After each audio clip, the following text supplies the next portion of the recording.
माता और पत्नी का किया सम्मान। नेताजी सुभाष चंद्र बोस तथा 26 जनवरी के उपलक्ष्य में आयोजित एक कार्यक्रम में भारतीय लोकतांत्रिक संगठन मुंगोली की ओर से 18 सितंबर 2016 को उरी सेक्टर में शहीद हुए जवानों को श्रद्धांजलि दी गई। इस अवसर पर यवतमाल जिले के वनी में रहने वाले शहीद जवान विकास जनार्दन कुलमेते के माता और पत्नी का सम्मान किया गया। इसी तरह मुंगोली, जुगात, कोलगांव, साखरा यहाँ के गांव में पढ़ने वाले तकरीबन 150 गरीब बच्चों को स्कूल उपयोगी वस्तुएं प्रदान की गई। हमारे बीच जो हमारे सरहद पर जवानों ने शहादत दी, उनके शहादत में उनके माता पिता को यहाँ बुलाकर उनके सम्मान में गरीब बच्चों को स्कूल के नोटबुक्स और स्कूल बैग का वितरण न्यू लाइफ चैरिटेबल ट्रस्ट की ओर से दिया गया है। कार्यक्रम के दौरान हमारे संवाददाता से की गई खास बातचीत में शहीद जवान विकास कुलमेते की पत्नी स्नेहा कुलमेते ने सरकार के मंत्रियों पर हल्ला बोला।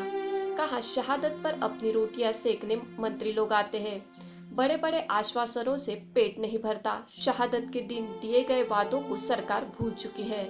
सरकार का कोई मुलाजिम हमारे हालात तक देखने नहीं आता। मैं विकास कुलमेते उनकी वाइफ बोल रही हूँ और मेरा नाम स्नेहा विकास कुलमेते। और मेरे घर जो भी 19 सितंबर को सब लोग आए थे मेरे घर। उन्होंने सब लोगों ने मुझे आश्वासन दिया था कि हम लोग आपको ये दिलाएंगे, वो दिलाएंगे, आपको नौकरी देंगे और आपको खेत देंगे, ऐसे सब बोलकर वो लोग अभी तक मुझसे कांटेक्ट भी नहीं किया और मिलने के लिए भी नहीं आए और उन लोगों ने कुछ किया भी नहीं है हमारे लिए। आज तक उन लोगों ने पूछा भी नहीं है कि आप कैसे हो, किस हालत में हो, कुछ काम हो गया है कि नहीं हुआ है, ये सब किसी ने हम लोगों को पूछा नहीं है अभी तक। अभी तो कमाने वाला तो जो थे वही थे, हमारे घर में खेत भी नहीं है और कमाने उसी नौकरी के भरोसे हम लोग आज तक उन्हीं के भरोसे थे।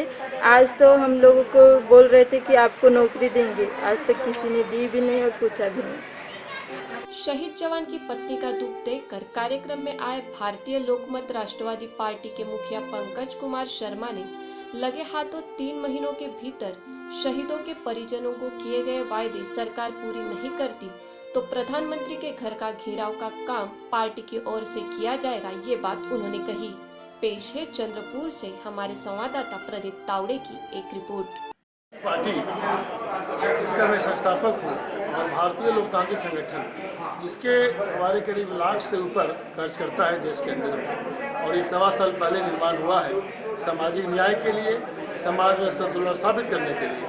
हम 3 महीने के अंदर अगर भारत सरकार की ओर से कोई पहल नहीं होती है, शहादत के परिवारों को उनके पर जो निर्भर है, उनकी पत्नी, उनकी योग्यता के अनुसार उनको नौकरी नहीं मिलती है, बच्चों को उच्च शिक्षा गारंटी नहीं मिलती है, हम लोग प्रधानमंत्री जी के घर को लाखों लाख की संख्या में घेरने का काम करेंगे और उन्हें मजबूर कर देंगे। जो अन्ना हजारे जी ने कांग्रेस की सरकार को उखाड़ने का काम किया था, वही भारतीय लोकतांत्रिक संगठन और भारतीय लोकमत राष्ट्रवादी पार्टी इस भारतीय जनता पार्टी की सरकार को उखाड़ फेंकने का काम करेगी कि कोई जो शहीद हमारे देश की रक्षा करते हैं, जिनकी बदौलत हम लोग खुली हवा में आज़ादी की सांस लेते हैं, उनकी पत्नी दर दर की ठोकरें खा रही हैं, बच्चे को दूध कहाँ से मिलेगा, बच्चे को शिक्षा कहाँ से मिलेगा, ये चिंता है। इसलिए हम भारत सरकार से मांग करते हैं, जो भी हमारे शहीद होते हैं उनकी पत्नी को नौकरी मिले, उनके बच्चे को शिक्षा मिले, उनको आवास मिले, उन्हें सुरक्षा मिले और वो अपनी जीवन यापन अच्छा से कर सके, उसकी सुविधा मिलनी चाहिए।